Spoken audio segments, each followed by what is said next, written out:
Well, good morning, everybody, and welcome to what will be the last quarterly update of 2024. Thank you very much for joining us on a Monday morning. I know it's Monday, and I appreciate it's quite an early start to the day.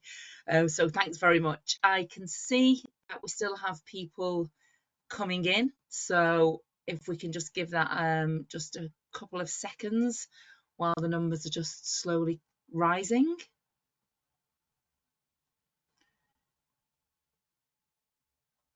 Yeah, still creeping up.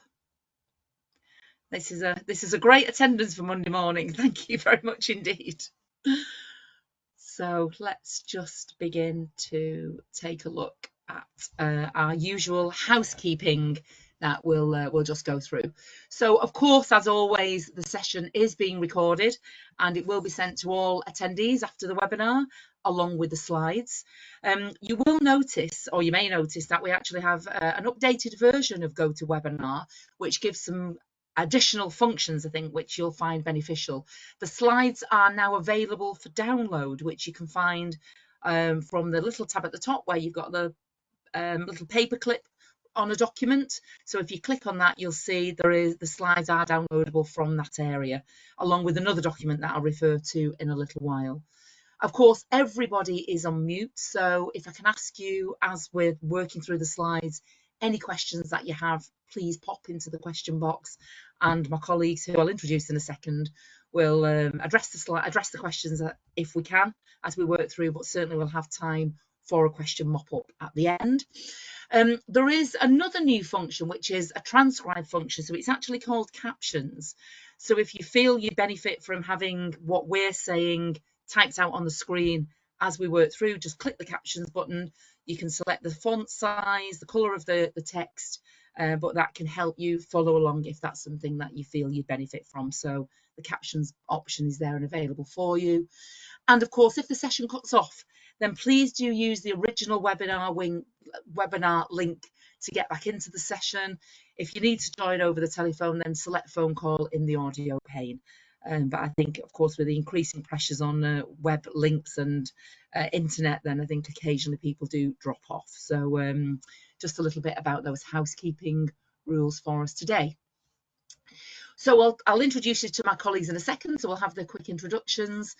And then we are going to look at a product update, just to give you some information about where we're at with the ILM portfolio. I'll touch on the Level 3 Team Leader launch and the approval process. I appreciate some of you might have joined our more specific webinars around this, so I'll just touch on the process for that. I think some EPA Pro updates, which of course relates to our apprenticeship provision, and I think you'll see there are some welcome changes coming along in the new year. And then Charlotte's going to talk about our ILM assessment service. I've got an update on the digital credentials, and then some, I guess, a push out really, just to see if anybody might be interested in joining our special interest group. So we'll talk about that in a little bit more detail. And then we'll talk about the ILM City and Guilds Your Voice, which gives you the opportunity to contribute to our plans and developments going forward. And then, of course, our usual upcoming events and webinars, and then we'll cover off the Q&A. So that's what we're going to look at today. So in terms of our speakers today, well, that's myself. So I'm Julie Rowlett, for those of you that don't know me. I'm the ILM Technical Advisor for Leadership and Management, Coaching and Mentoring, and anything else within the portfolio. And I've been in various roles with ILM for almost 14 years. And then prior to that, involved in delivering ILM qualifications. So my details are there. So please do feel free to reach out if you have any questions about any aspects of the portfolio. We've got Rashenda there, who's our industry and product manager. So Rashenda will be covering off some aspects of our product offering today. And then we have Charlotte Aquera, who's our service delivery manager, who looks after our ILM assessment services and all of our mapping, that we particularly where we work with our university customers. So I'm now going to hand you over to Rashenda, who's going to give you a product update. Thank you, Rashenda. Thank you. Good morning, everybody. And again, thank you. It is Monday morning, so there's quite a bit to take in, but please, you've got the slides now, and anybody can contact me at any time, and my details will be up on the couple of next slides. Okay, thank you, Julie.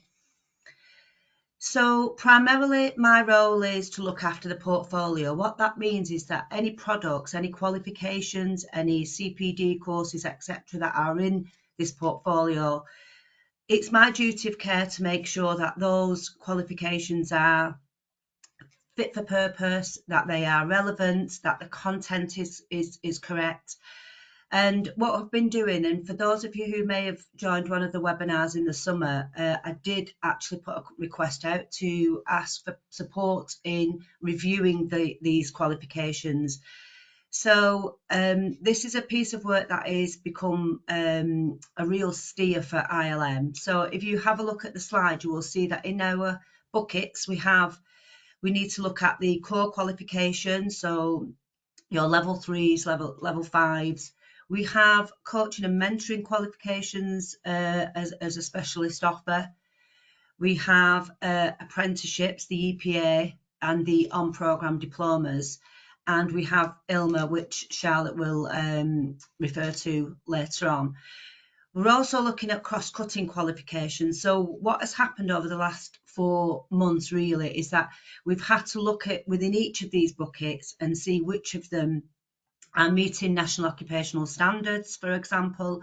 We've had a bit of a delay because we wanted to know what the priorities of the government were with the reforms, where that was sitting. We want to know where the emphasis was lying. Was it either with the 16 to 18-year-olds, or is it is it a career changer qualification? So we did have a bit of a delay in this piece of work. But we've also got a steerage from Ofqual that we have to, it's my responsibility to make sure that we are Ofqual compliant and making sure that we are responding where necessary. So there's been a lot of deep dive work done around all these qualifications with each of these buckets. Now, what I really have done as well is listen to some feedback, and I know some of you have been in touch with me and given some excellent feedback and really sort of pragmatic. This is the truth of how this plays out when we are delivering. So we've had a look at that feedback as well, and we're going to incorporate that in the piece of work that we're going to do over the next 12 months. One of the biggest aspects of this piece of work as well will be looking at the assessment methodology within these qualifications, because what we have to do here at ILM is make sure that our assessment methodology is really accessible to a wide range of learning needs, and we're really sort of committed to ensuring that this is a priority whilst we do this big piece of work. Julie, thank you. So in essence, I've got to really sort of ask that, when we are looking at these qualifications, we aren't, as the saying says, throwing the baby out with the bathwater. We've really got to listen to you, because we know that this range of qualifications, be it coaching and mentoring, etc., really does serve a purpose, and we know that meeting the skills gaps within our country is so important. We don't want to be saying, okay, this isn't fit for purpose anymore and out it goes. We want to really look at the topics and add value to those topics that we know are fundamental to the ILM portfolio. So for example, we might be looking at how do we incorporate things like sustainability, social value and principles within there. So again, we've really picked this apart, and this is why it's become a bigger piece of work than we originally intended it to be. Julie, thank you. So I've got an ask. So from this, there's going to be a series of monthly focus groups starting in January. Now, you might be a provider that that can help with a specific qualification that you only are interested in. It might be that you want to help provide support for a couple of qualifications that go across that portfolio that we have. It might be that you just want to concentrate on one bucket, which might be coaching and mentoring, for example. So these meetings are going to be set up. They're going to start in mid-January. They're going to last 60 minutes and they're going to be hosted on Teams. So if anybody's been part of like a trailblazer group before, it's going to be on a very similar principle than that. we're going to really look and unpick each qualification within those buckets, and we're going to say, okay, this is a national occupational standard. We know where the government wants us to be within a certain set time. How can we ensure that this qualification is robust enough and will stand the test of time to enable us to align our principles of delivery and obviously your practices to the government's requirements in terms of managing skills gaps. So we've got on here, so obviously there's my details. We've got coming in a new product manager, Brett Keegan, and we've also, for some of you who may have known and been part of ILM for a long time, Joe is coming back in January. So Joe as well will be part of this piece of work, which we will take along. So I really do appreciate, we're not asking, you know, you to be part of every single one, what strategy focus group we run. We'd like you just to, if you might want to do this and send us again, feedback on a form is absolutely fine. But if you could come and be part of the discussion, that would be really, really helpful. So thank you. Julie. So while you've got me, I thought I'd just give an overview of the apprenticeship update of where we're at with ILM. So for some of you, you will be very much aware of the team leader standard is out, and City and Guilds, their EPA is now also live and out for registration. And Julie will come on to you about that and just be very clear in the instructions around how you can be part of that if you're wanting to pick that up. We've also got the response to the operations managers release, so that came out on the 25th of September with IFATE. But we are working really fast and really sort of putting a lot of concentrated effort into making sure that our EPA will be ready for you in spring of 25, and there will be webinars to support within that transition so that you are fully prepared. We here at ILM are also, we're part of the steering group for the Chartered Managers Degree Apprenticeship, and that is now, it's okay, that is now, it's been a really in-depth, intense piece of work that the Trailblazer group, the employers on that group have worked tremendously hard over the last 6 months to get it in, and it is now in with the product manager at IFATE. It's due to root panel in December. The funding band has been proposed, so again that has to go to a specialist, funding band specialist with IFATE. So all that is in the mix at the moment. It's really being the message that this needs to be ready for January and be rubber stamped, ready for delivery in September is the real ask that the Trailblazer group have done. But just for those of you who may be thinking about being a provider for this or are a provider, it is an integrated degree apprenticeship. It's going to be called the Leadership and Management Professional. It's become a real heightened piece of work. The duties within there have been really, there's a real step change from what was in there last time.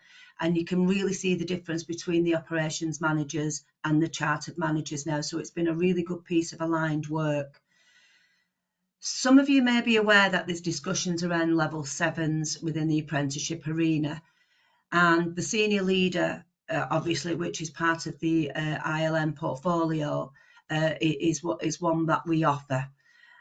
As it stands now, it is business as usual. It was due to go into revision in January. That has been put on hold by IFATE. There is a dispensation that is still evident for that, so just be aware of that. That will still run. It was always planned to run to the end of May, but I think it was with the view that actually this will go into revision, and that then would sort of be looked at within that piece of time.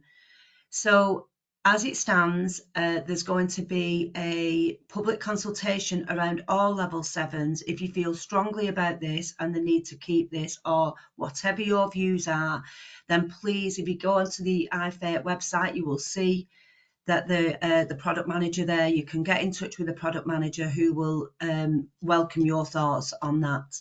There will be more comms coming out, supported by ILM, about where that conversation is going and the probable outcomes of those conversations. But please do get in touch if you have any queries around any of our apprenticeships.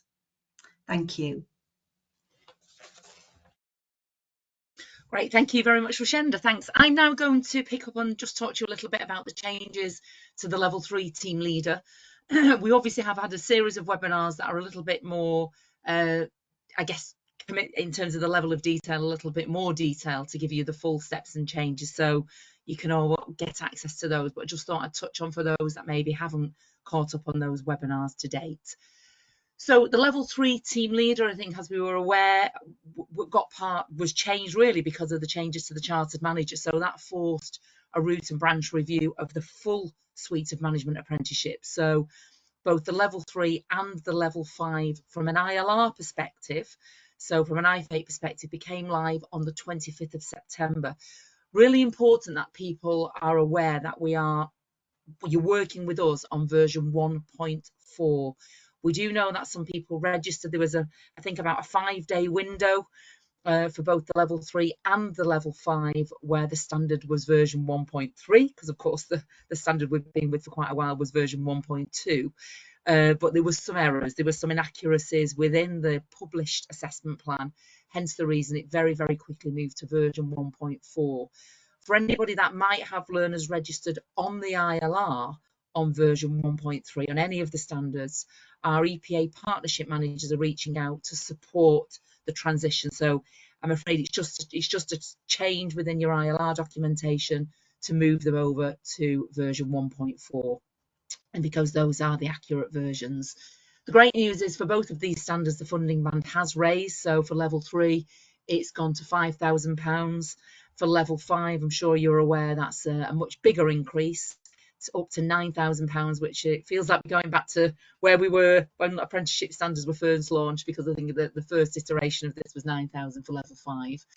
And for the Level 3, you can see there are 23 knowledge criteria, 19 skills, 5 behaviours, but much more focus on the occupational profile and the duties. So there's 13 duties, and they are embedded and weaved throughout. So you do see a typical practical period extended to 15 months. And I think we do find within the Trailblazer group that use of the word typical means it isn't mandated. So I think you'll find your journey of how you best deliver, but there is an anticipation. It will probably take you around 15 months to deliver the on programme. And of course, that would mean the endpoint assessment, which is obviously of course still separate, is then added onto that 15 months. So all the KSBs have changed. We have a whole host of webinars to support the transition. So we did 3 fairly detailed webinars which really talk about the changes from version 1.2 to 1.4, and you can get access to all of those recordings from the ILM website. And now we do have resources available in EPA Pro, so they are ready and available for those of you that wish to get approved for that within your EPA Pro portfolio and begin to think about registering learners. I realise you'll probably want to get them through the first 42 days or so. So just in terms of that approval process, existing customers, in the first instance, you do need to go into Wall Garden and complete an EPA application form. And you'll select the ILM EPA application, a very simple process. The product code, as you can see there, is 9308-33, and you submit that. And then within a few days, the code will appear within your EPA Pro account, which then is the focus for basically registering learners for the endpoint assessment and accessing all of those supporting documents. If you're a new customer to us, so you haven't delivered this apprenticeship standard with us before and you want to use us for endpoint assessment, then you complete an EPA inquiry form. You can see the link to it there as a new EPA centre. So it's not really an approval process. It's a very, very light touch approval process of which there's no charge for.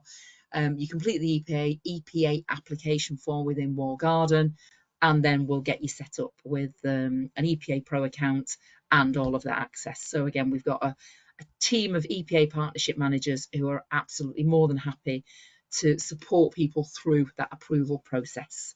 So lots of support and guidance there. Again, I've already just mentioned about the version control. So you can see there what the changes were. Particularly in terms of version 1.3, that one that was live for just 5 days, I think it was just really around the specification of what the assessors needed to be. So it said assessors needed to be level 5 and above rather than level 3. So there was just an incorrect issue around what the assessor specification was. So that was more an issue for endpoint assessment organisations than it was for you as training providers. But again, please register your learners against version 1.4 in the ILR, and feel free to reach out to either myself or Rashenda if you've got them registered on 1.3, and we can help support you with that transition. We've had quite a number of queries about the on-programme diplomas. Now, of course, the on-programme diplomas are not mandated for these particular standards. I think there's only currently Chartered Manager Degree Apprenticeship, which has a mandated on-programme qualification. Now, we have mapped the existing 1.2 diplomas that we created to the revised standards.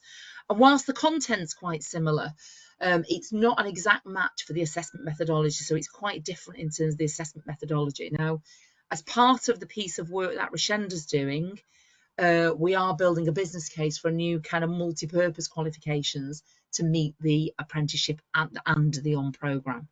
So again, if that's something, if you are interested and you feel you need the diploma, then please reach out. The more voices we have about our customers that are really seeking the diploma, the better it is for us in terms of strengthening the business case. And Rashenda can certainly capture all of that information and keep everybody up to date. We are pressing to work on this as soon as possible, but I think I just have to be realistic at this moment in time. I can't give you a time frame of when the on-programme diplomas will be available, but as I say, do reach out either through the comments in the question box here or reach out to us from the email addresses that you've seen on the slides already.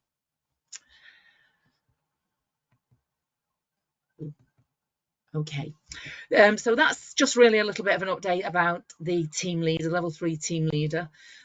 As and when the level 5 gets introduced, we will have that series of 3 webinars when we're ready to go live with that, again, to support you in the transition.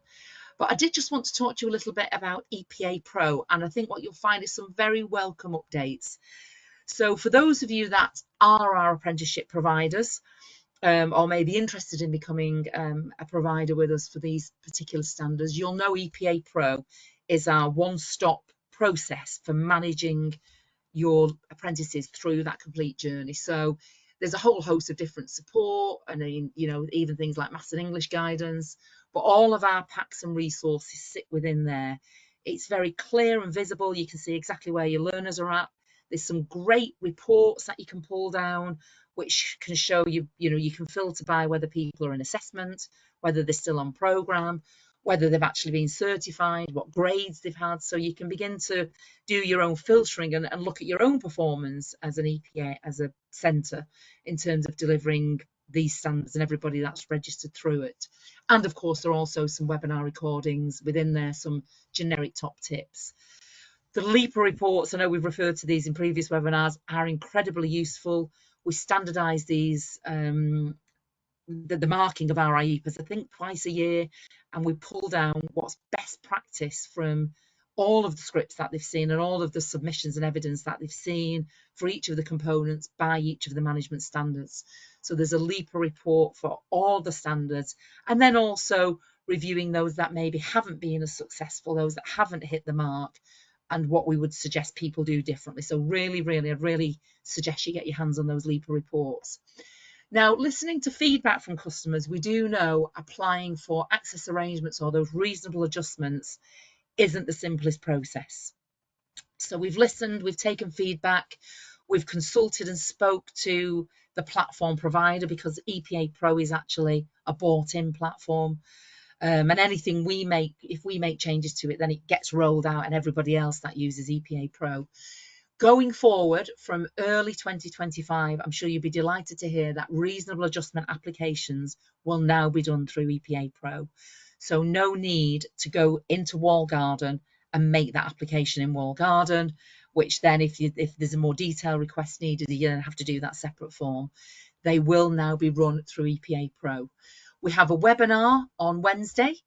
And again, with this, you can sign up for the webinar. If you're then able to attend, you'll get the recording. So I would suggest you sign up for it if you haven't already. But the team, the EPA partnership team, will talk you through that process of applying for reasonable adjustments through EPA Pro on the webinar. There are some other updates coming to EPA Pro early in 2025. I've not got sight of those yet, but again, some improvements coming that will make the platform, I think, more seamless to use. We do get lots of really positive feedback about the use of that as a platform and your apprenticeship management. So keep an eye out for that. We'll update you with that, no doubt, in our quarterly updates for next year. But I think a welcome change, I feel, for the EPA Pro update. This new version is slightly tricky on the slide movement, I have to say. So I'm now going to hand you over to Charlotte, who's going to talk to you about our ILM assessment service. Over to you, Charlotte. Thank you, Julie. Morning, everybody. I'm hoping my voice is going to hold out. I've had a bit of a cough and a croak, winter colds that we all get. But yeah, I'm one of the service delivery managers at ILM, and I just want to talk a bit about the ILM assessment service.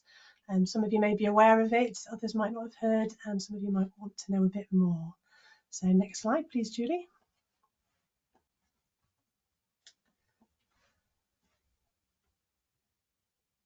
There we go, great. Okay, so the ILMA service, I'll call it ILMA as an abbreviation. It's a marking service that we offer, and it's available to you as an ILM approved centre. It's not on all of the ILM qualifications, so we've got, I think it's about 10 of the most popular ones, so between level 2 and 5 for leadership and management, and levels 3 and 5 for coaching and mentoring. And basically you outsource the marking and the IQA to ILM. Instead of having to do the marking and all the IQA yourselves. We provide as part of it an ILMA platform, an ILMA portal, which is an online portal where you submit your completed learner assessments for marking, and you can monitor their progress on that system, and then you receive the results back. The assessments are allocated to our assessors, so we've got a team of excellent assessors. They're so knowledgeable, they're so passionate about learners passing. They're fantastic, and they will do the assessment, they'll complete the results sheet, and they provide all that really valuable feedback. And then we've got a small team, there's just 3 lead assessors, so they do the quality assurance step and do the sampling, as well as provide a lot of support to both customers and assessors. And then we make the results available on the portal, so you'll see them come back in with the passes or referrals, and then we enter the successful results into Wall Garden and claim those units for you to generate the certificates. We work to a 25 working day SLA. That's just to cover for sort of busy periods, but 85% of our assessments are completed within 15 working days. Next slide, please. So I just want to go through the process a little bit, just to make that familiar to you. So you need approval on the qualification as normal. It is a separate code, so there'd be the same qualification, say if it's a level 3 certificate, but there's a separate code for the ILMA route, which is a higher registration fee to cover for that assessment marking.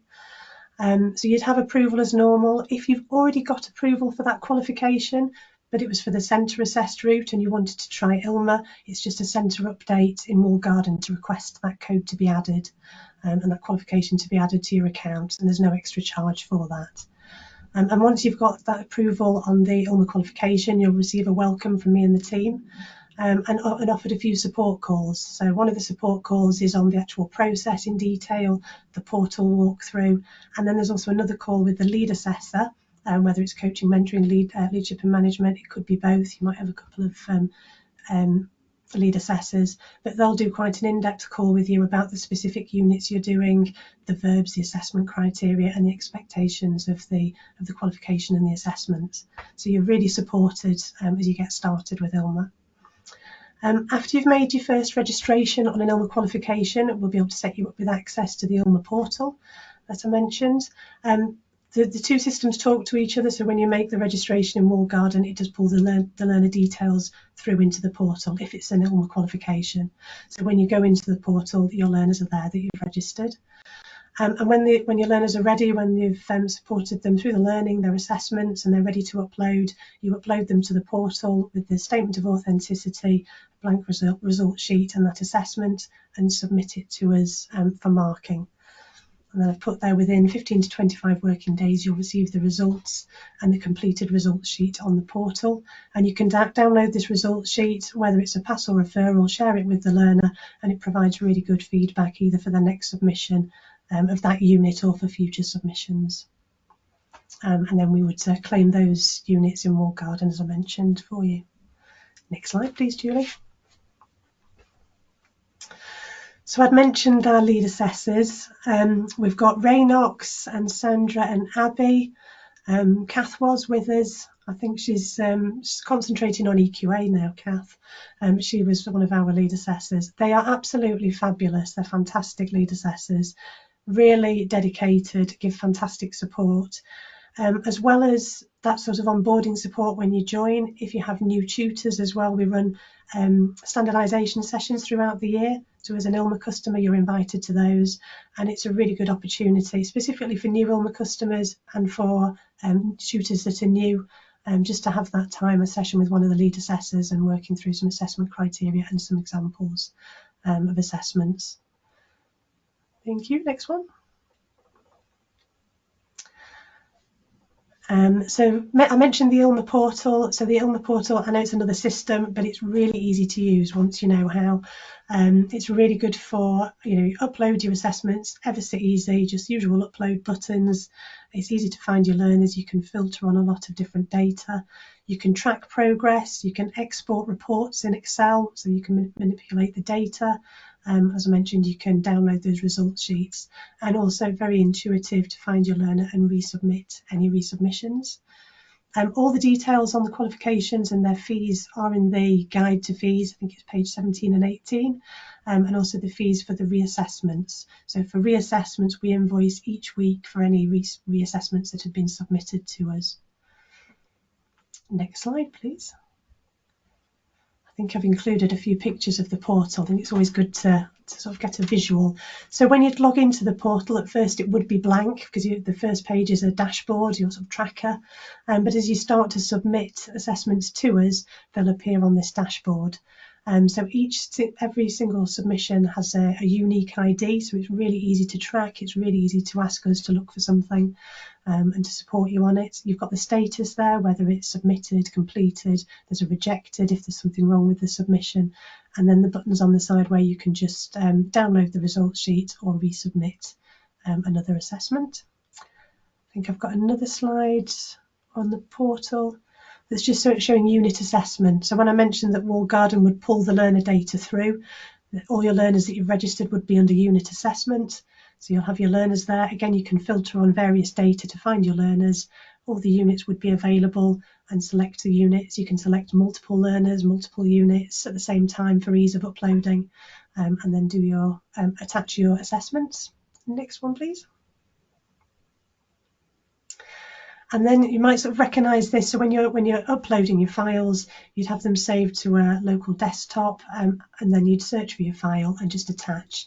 You can attach. We do ask that the assignments are in Word format, but you can attach multiple documents. You could attach a zip file, and then you upload and send it to us for marking.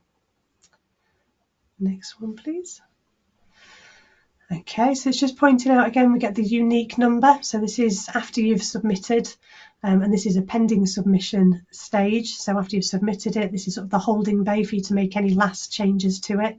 You can submit it as a batch. So if you wanted to give a cohort a name, so you wanted to do that for tracking, if you've got cohort A, B, C, at this point you could add multiple learners and upload them as a batch and give it a name.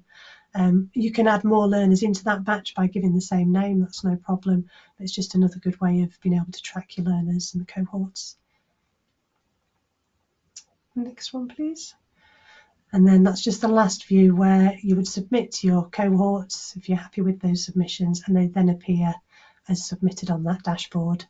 If there's any problems with the submission, so it could easily happen that incorrect learners being added against for the wrong unit or for the wrong learner, or the statement of authenticity is missing. So if something's not quite right with the submission, we'd reject it. We get in touch with you to let you know, because we appreciate you're not going to be in and out of this system every day.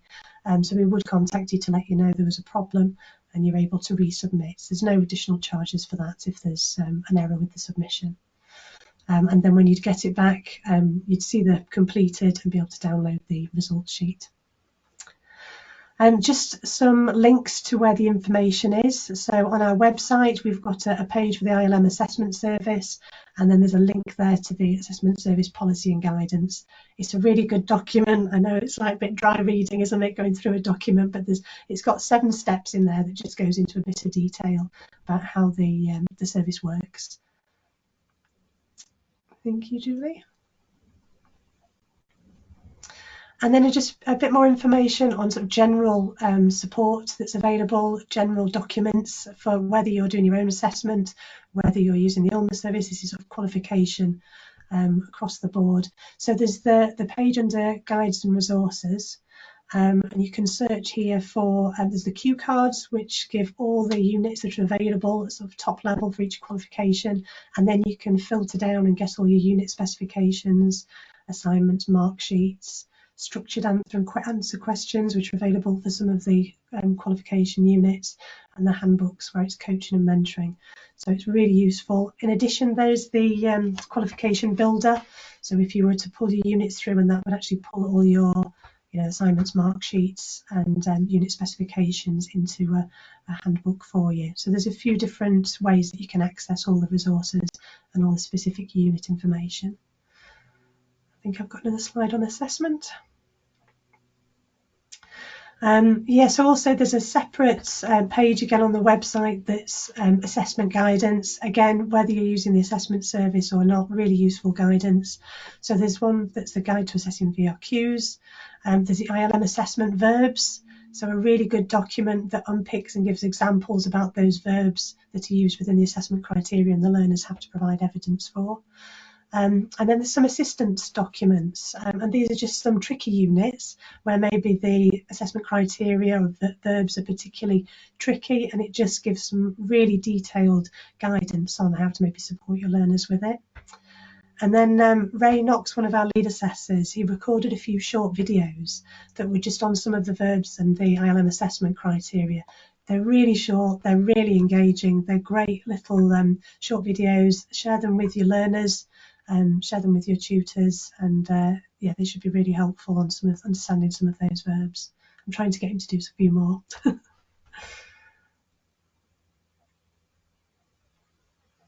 Brilliant, thank you, Julie. Thank you very much indeed, Charlotte. That was great, very helpful. And of course, reach out if you think you could make use of that ILM assessment service. I think particularly useful for maybe new centres, or if you're a little short on resource in terms of getting those scripts marked. That's where we do find centres find that incredibly useful. I just want to give you a little bit of an update about our digital credentials. Now, I'm sure most people are aware now that with, I think, virtually all of the ILM portfolio, any of our qualifications, of course, receive the parchment, so you get the paper certificate that comes through. And in addition to that, if we have an email address within Wall Garden, people will also be recognised with one of our digital credentials. Now, what we have, I just wanted to let you know, we have just recently moved our platform provider from Credly through to a new platform provider called Accredible. And then certainly the benefit with Accredible is that they are a European-based, so not an American-based platform. And earners can directly access the platform without having to go through and now set up an account. I think the important thing about credentials is I think increasingly we are going to see a reduction in paper certificates. I think particularly for some of the pathways like the apprenticeship pathways or the certificate of unit credits, we are getting centres asking us to switch off the paper aspect because of the distribution, the environmental, the sustainability, so all of those kind of reasons. So I think we are going to find that digital credentials are going to become increasingly important in terms of learners retaining that recognition of their achievement. The great thing is you don't get those lost certificates. I'm sure for anybody that's been through a process of putting particularly apprentices through an apprenticeship provision and having to find English and maths evidence, the pain that that's caused for a lot of centres, but also the fact that these are very secure and can very easily be verified and easily shared. I'm sure we're all, again, becoming increasingly aware of the importance of those digital professional networks. So I think probably LinkedIn's the most common one, and the great benefit of being able to share these kind of achievements in this digital format on those kind of platforms. Of course, digital CVs. You'll see whenever we send out our emails, we've got our credentials displayed in the body of our email addresses. So I think that real use of the benefit of having these in that digital format. So the really important thing is, in order for learners to be able to get these, is that we have an email address within Walled Garden. If there's no email address there, then the learners won't get access to the credentials. So an automatic completion, the platform will send out the link for them to retrieve their digital credential. And you can see there, I think the great benefit is when you're sharing them, people click on the link, the metadata that's embedded within that credential really shows what is taken for people to achieve. Those little skills tags, I think increasingly recruiters or networks search now by those skills tags, so it helps create and really develop and evolve those networks for people. Now, we do know Walled Garden possibly isn't the simplest of platforms to use. For those of you that do the bulk upload, what we do have is a bulk upload process. It is a two-stage process where the platform gets uploaded, where you upload the details initially, and then you can then upload as a second stage process the email addresses. As long as the email addresses are in there before the learners have completed, then they will automatically get those credentials. What I have uploaded within that document area within this GoToWebinar platform is the guidance document on how you can do that bulk upload. So that second stage process on how you can do that. So do download that document. We've got our customer service team are on hand to support if you feel you need any further guidance on that. But I think it's a real benefit for your learners to be able to get these. I'm sure the time will come when paper certificates get switched off entirely. So, and of course, once people have achieved these and maybe go through further development interventions, you'll increasingly find that they will be recognised in the format of these credentials.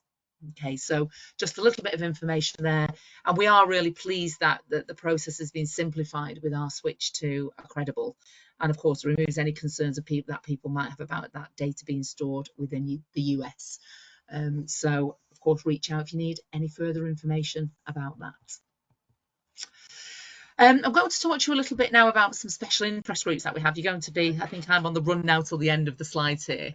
But what we have established, and for those of you that have been here a while, you'll remember my lovely colleagues, Jill Hanson and Karen Egan, who have both now sailed off into the land of retirement and thoroughly enjoying themselves.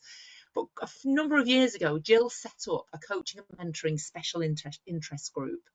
It runs about every 6 weeks, and it's an informal coming together of our ILM coaching and mentoring customers. So there's no structured agenda.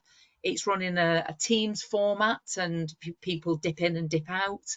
We don't record the sessions. One or two people have queried about whether we can record them, but I think from a confidentiality perspective, and it's a very open, almost like an action learning set, I think the overall consensus is that they're not really for recording the sessions to maintain. So, but people do dip in and dip out, and they very much learn from others in the group. So it's not about me talking about the detail of the qualifications. It's about people bringing their experiences or bringing any challenges that they have and feeding it out into the group and gaining that support, and I guess people sharing their experiences. It is a very welcoming, really supportive network. So if anybody hasn't yet been part of our coaching and mentoring special interest group and would like to join, then do just drop me an email and I'll put you onto the mailing list. I've set the dates for next year. We generally run them on a Monday, just for an hour. So what I will be doing this week, I'll send out the full series of the invitations for everybody who I've got within that email list. So you can pin them down. So if anybody's interested in that, if you're not already part of the coaching and mentoring group, then please do let me know. Now, I did mention a while ago in one of our earlier webinars that I'm also keen to set up a leadership and management special interest group. So I'll put some proposed dates in there. So again, about every 8 weeks, give or take, ones for where holidays are maybe visible, or just getting rid of holidays. So they're the set dates that I will be running next year. I've got a little form to complete. So if you are interested in the leadership and management special interest group, I've got a form to complete. What I will do is I'll take a bit of a steer on what kind of customers come through and whether we then need to break that down by apprenticeships or the core VRQs. But yeah, I'll show you the form that you can complete to express your interest on the next slide. I am also, this is my cheeky request for the day, exploring options for some face-to-face network. So thinking maybe biannually, so one for coaching, mentoring, one for leadership and management. So could you potentially host a network? Do you have the room within your setup? I mean, as you know, we've only got a few offices now, so we can certainly maybe run some out of London or out of our Wakefield offices. But if anybody else feels that they might have a venue that they can offer, I'm thinking we could maybe do one in the morning, so maybe leadership and management face-to-face network in the morning and a coaching and mentoring one in the afternoon. So that kind of simplifies things and travel. But again, I've got a little bit of a form there that you can complete if that you think that's something that you can offer, and then we can have a look at what we do about biscuits and coffee and all the rest of it. But I'm hoping this year it would be a great opportunity for our customers to get together. I know that was something we used to do quite a lot pre-COVID. And then, of course, please make some suggestions for any particular topics or things that you'd like to be covered within those that kind of network. But I think very much coming together and sharing best practice. So just to give you sight of the forms, these should be you should be able to complete these forms offline.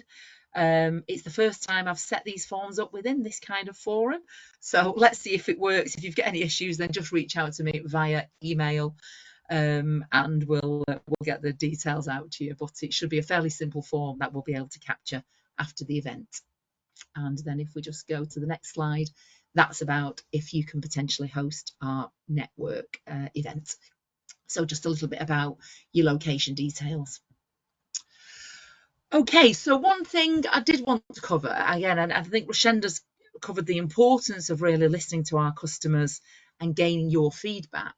But across ILM and City and Guilds, we have set up now an insight community, which is called Your Voice.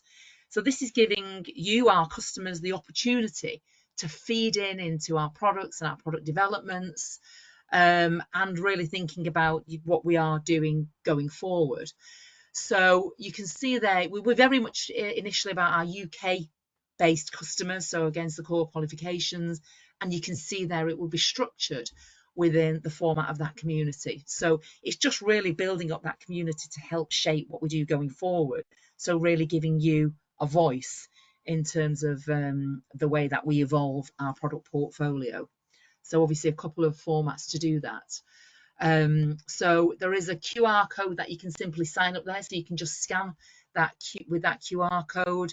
There'll be various engagement activities all through digital platforms. You'll be able to interact with some of our senior managers directly, and it is very much about helping shape where we're going in the future. We will be taking feedback, and there are some rewards for taking part. I don't know what the rewards are, but I'm sure if you sign up for the events, then they will become visible. You'll become more aware of those. But again, really important that we take a steer from, you, our customers, in terms of what we need to be offering to support you going forward as our training provider group.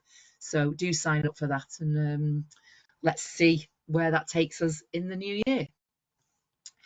So I think nearly at the end of this webinar today, just one or two things just to cover off the usual webinars and events.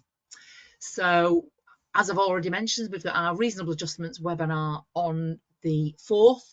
So you can sign up for that. So in terms of the registration links there, I think in order to make sure those links become active, you do need to put it in the slide, the display mode, and then you should be able to click on those links and it'll take you through to the registration pages. We again have one of our funding updates. I think these are really, really welcomed by our customers in terms of the level of detail that Bryony and the team include within these. So, of course, important apprenticeship funding, she'll be updating on that. Adult skills funding and 16 to 19 funding. So, of course, cross-cutting both the ILM portfolio and the City and Guilds portfolio. So again, you've got the registration link there. And of course, from the ILM website, you can get the recordings of all of our past webinars and customer updates, and the slides can also be downloaded. Within our new format of GoToWebinar, we're trying to upload the slides within that little document area, which means you can download them while the webinar is actually live. But any of the past webinars, you can get them from the links there. So the event recordings and the customer webinars and events that we've run, the regular updates.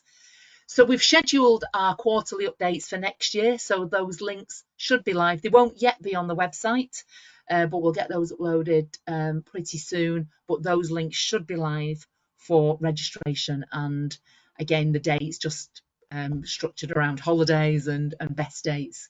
So you can access those from there. And I think that's it in terms of our updates. I'm now going to ask Rashenda if she can see the question panel. I can see there's 16 or so questions, although I can't actually see the questions. So anything we can cover off there, Rashenda, that you've not already addressed today? Julie, I can't see them I can't see them, unfortunately. I know. Okay. I can see them. I can see them. Right. Where do you want me to? Okay. Where do you want me to start? Oh, first one that's coming. Yeah. Is just asking if the apprenticeship updates are England only. So the apprenticeship updates are England only because they are the English standards. So we, of course, are driven by what IFATE do in terms of the English standards. So yes, the apprenticeship updates are related to the English standards only. Yeah. And do you want? Can I just add? Sorry, can I just add in? Sorry, Charlotte. In terms of, we are aware that the apprenticeships within Wales are being currently looked at, and anything that we will hear coming through from that, we will make known to it. So obviously to help our Welsh apprenticeship providers. And do you want individuals from Welsh centres involved in the focus groups to review qualifications? Absolutely. Yeah. Yes. Absolutely. Yeah. They're asking where you can get the mapping documents from. Where we've mapped the on-program, I think. Yeah, they're available from links within the website. So what we can do is we can drop some links into the slide deck. So, I mean, appreciate I've already dropped the slide deck into the document area here, but before we actually put them out, we can drop another little slide in at the end with links to the mapping documents. And then there's a question. We're delivering the diploma alongside the apprenticeship, the level 3 and level 5. Did I understand correctly that the KSB of version 4 are different to the assessment criteria of the current diploma? And does that mean going forward we have to wait until the diploma has been amended before we can deliver the combination apprenticeship and diploma? Do you want to answer that, Rashenda? Or? So the KSB, so the standard for 1.4 is different from that. If you're delivering training from the 1.2, it is different. And if you just tip back into the slides when you have time, customer, have a look where Julie's just popped on a nice little visual about where the KSBs, the 13 duties, etc. are in there. We're happy to support with that. Now, what we've done is, because I've been very much aware of this shift change, we've had the mapping done. We've seen where the KSBs are different. However, they come under themes. So there's a bigger piece of work being done to help with the transition, so that you can, because what as I stated, hopefully clearly, there's been a real amplification of expectations of what that apprentice at a level 5 should be doing now, in contrast to what they would have been expected to do on version 1.2. So that piece of work is pretty much done. What we're trying to do, however, is just make it very clear for providers that if you were delivering the diploma, this is what you've expected scheme of work look like.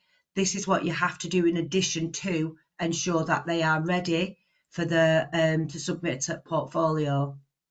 They would still, if they still did the diploma, they would still get a diploma, an ILM diploma. It's still valid. It's still recognised with Ofqual, but it's just that additional incremental work pre-gateway, really, to get them prepared for the change within the EPA assessment. So that piece of work is pretty much nigh on done, so it will be readily available.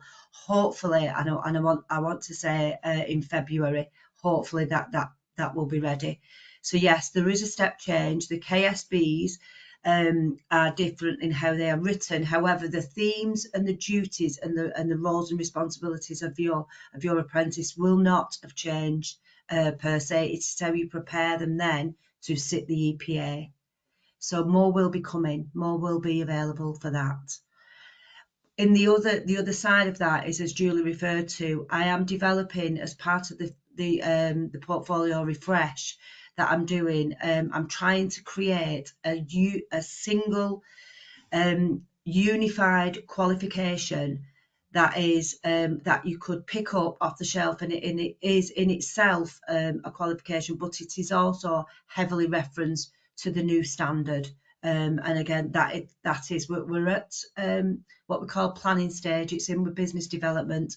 The assessment, etc., is being looked at there. We can't give a time frame because unfortunately, business is very difficult to pin down in terms of when that will be available, but more information will be coming with that. Please, if anybody has any questions regarding that, and you know what, it's really important that we hear your voice about that diploma, because we do understand the value that can bring.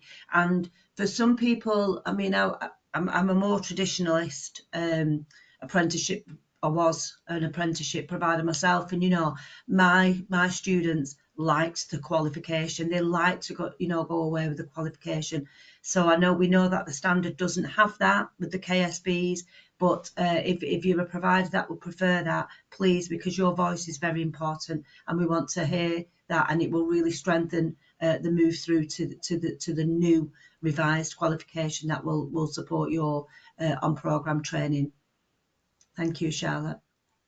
Thanks, Rashenda. I've got time for one more or two more. There's just someone saying they can't find the registration for the event on Wednesday. Is that they're saying it's not on the events page? Is it in the link?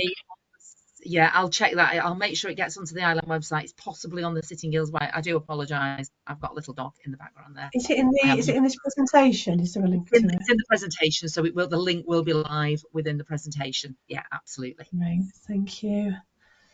Let's have a look. There's a few people saying they can host, so for us to pick up later. Thank you. I think this might be about the assessment survey. So will it work with level 6 and 7 qualifications? I think that might have been directed for the assessment service.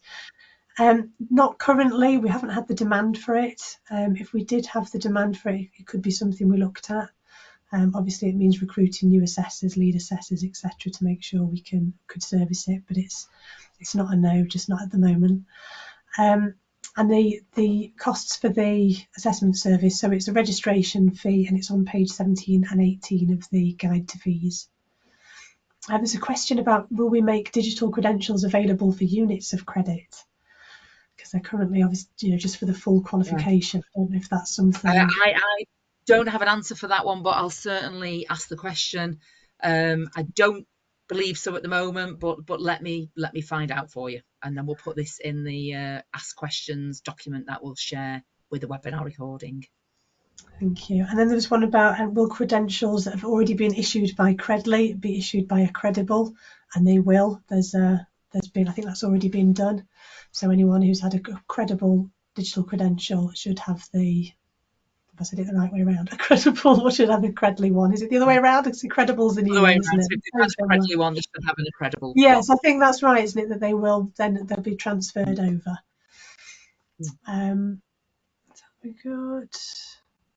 We don't have any Welsh assessors for the assessment service at the moment. It is only English. That's something we've got. Asking about customers in Ireland, are they excluded from the customer voice? I don't know. That could have been the way I explained it. So I do apologise, Tony, but let me find out for you. Once you get the slides, if you click on that, scan that QR code, that should take you through. But I will check that out. It could have been the way I've explained it. So I'll check that out for you. Okay. Have we got time for more at 10 o'clock? Do we need to answer the others Yeah, we offline? schedule it. Yeah, we've got a few more minutes. Yeah. Okay. Any apprentice starting from the 25th of September for level 3 and 5 has to be enrolled and registered on the 1.4. Yes, that's absolutely right. Yeah. So this is really about your ILR registration. So it's, of course, you don't have to register with us immediately, but it's about those when you are putting the learners on the ILR.